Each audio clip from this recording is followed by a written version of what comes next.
Wait, this is not just another conflict. What is happening right now could change the future of the entire world.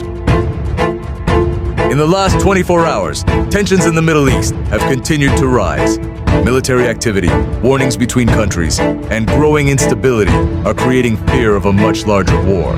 But this is not just about bombs and strikes. This is about something much bigger.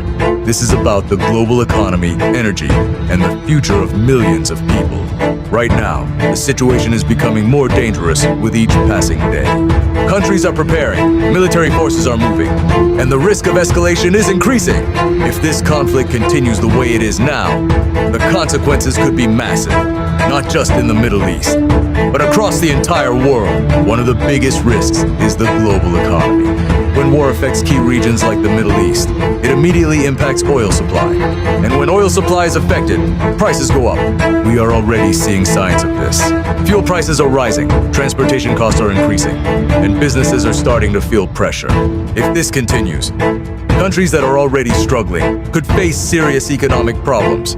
Even wealthy countries are not completely safe, because modern economies depend on stability, and war destroys stability. If supply chains are disrupted, goods stop moving, food becomes more expensive, and basic needs become harder to access. Now imagine this situation getting worse. Shipping routes become unsafe. Airspace becomes restricted. Trade slows down. This leads to inflation. And inflation means everything becomes more expensive. Food, transport, and daily life. This is not just a regional issue. This is a global problem. If you want to understand what could happen next, make sure you watch part 2. And don't forget to subscribe for real updates. Now let's talk about what could happen if this conflict continues. Because this is where things become very serious. One of the biggest risks is food supply. If the conflict spreads, some regions may struggle to receive food. Transport routes could be blocked, imports could slow down, and shortages could begin. This is how humanitarian crises start. People who once had stable lives could suddenly face uncertainty.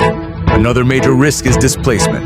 If war spreads across multiple countries, people will be forced to leave their homes. We could see a rise in refugees, families moving across borders, and governments struggling to respond. Now let's look at the Gulf region. If conflict reaches countries like UAE, Kuwait, or Bahrain, the impact will be immediate. Air travel could be disrupted, tourism could drop, business activity could slow down.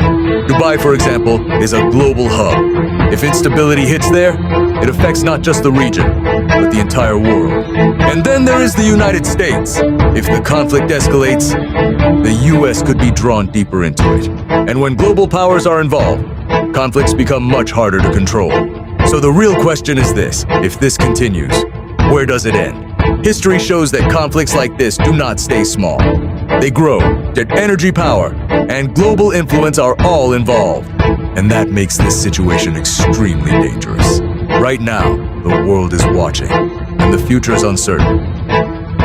If you want real updates and clear analysis, make sure you subscribe right now. Share this video so more people understand what is happening. And tell me in the comments, do you think this will escalate or calm down? Stay informed, stay alert, and stay connected.